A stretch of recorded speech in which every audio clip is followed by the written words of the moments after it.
Hey riding superstars, welcome to video 2 of a 4-part canter series for you. Today I'm going to answer the question, how do you get rid of the fast trot when you're asking for canter? So it just goes trot canter without the fast trot.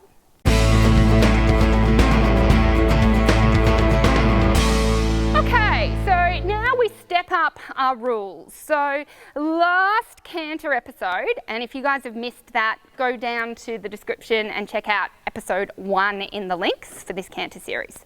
So once you've got your horse cantering, it gets into canter somehow and it looks like it's, you know, you can make it canter. Might not be pretty, there's really fast trot steps, the horse's head goes up in the air, there's all these problems, but you've got canter. The next step is to make it beautiful, to make it go trot, trot, trot, canter. So how we do that is a couple of things. So firstly, if it's an inexperienced horse, you'll be in rising trot.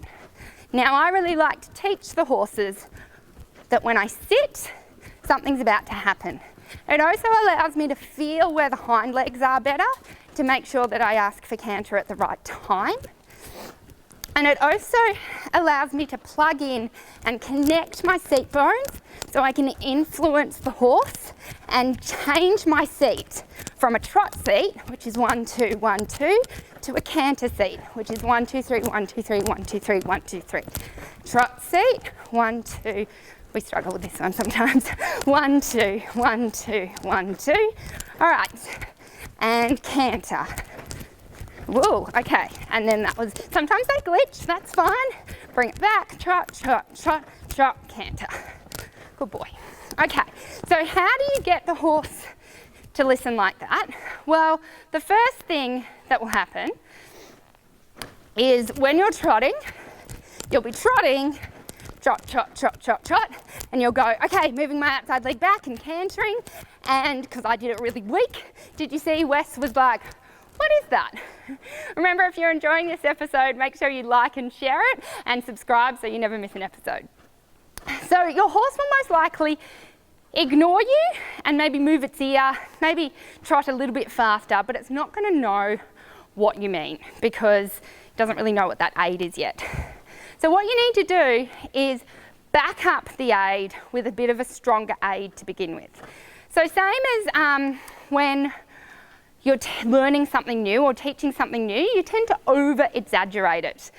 So if you're learning to snow ski and you're trying to turn, you might say, turn your shoulders all the way over there. Now, if you're a professional and when you're doing it at a masterful level, you don't turn your shoulders all the way there. But as a beginner, by exaggerating something, you'll tend to get the reaction that you're kind of looking for. So when you're asking the horse to do a trot canter transition, you want to exaggerate it a little bit. So trotting,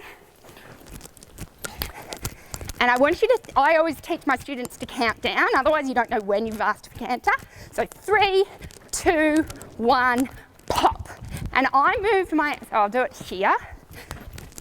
3, I want to get to the camera. 3, 2, 1, pop. And you saw how far my outside leg went back.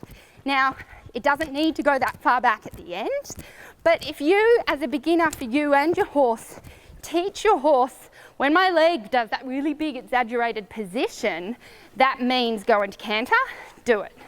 Now, what will happen is the horse will still go, I'm not exactly sure what you mean. And that's where you need to back it up with either the whip or a kick.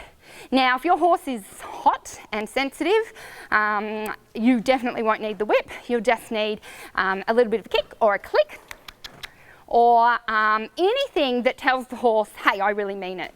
That'll mean the horse will go, oh, yep. You want your horse to be hot. You want your horse to be going, what does she want? What does she want? You almost want him to go into canter from that aid the very first time, almost as a disobedient. Not that you want your horse to be disobedient, but that he goes, oh, I don't even know what she wants, but I'm so forward and I so know I need to go forward, then I'm going to ask for canter. And then, of course, when the horse canters, you tell him he's the best horse in the world. And he goes, oh, is that what she wants? And then you do it again and again and again and again. Training horses has to be all about repetition, repetition, repetition, repetition. So if I'm trotting, 3, 2, 1, and pop. Good boy, good boy. Who's a good boy? And you tell him what a great horse he is. he's going to want to do it more and more and more for you. Good. All right, so practice that, enjoy. Remember, if you like this Canter series, you can check out episode 1 in the links below, and make sure you tune in next week for episode 3, where we are going to tell you how to get the correct canter lead, how to tell which canter lead you're on, and how to get it. Can't wait for that, so that'll be next week. And if you're watching this after the videos have all been done, check out the link in the comments. All the videos will be down there for you to enjoy this canter series. Have a great ride.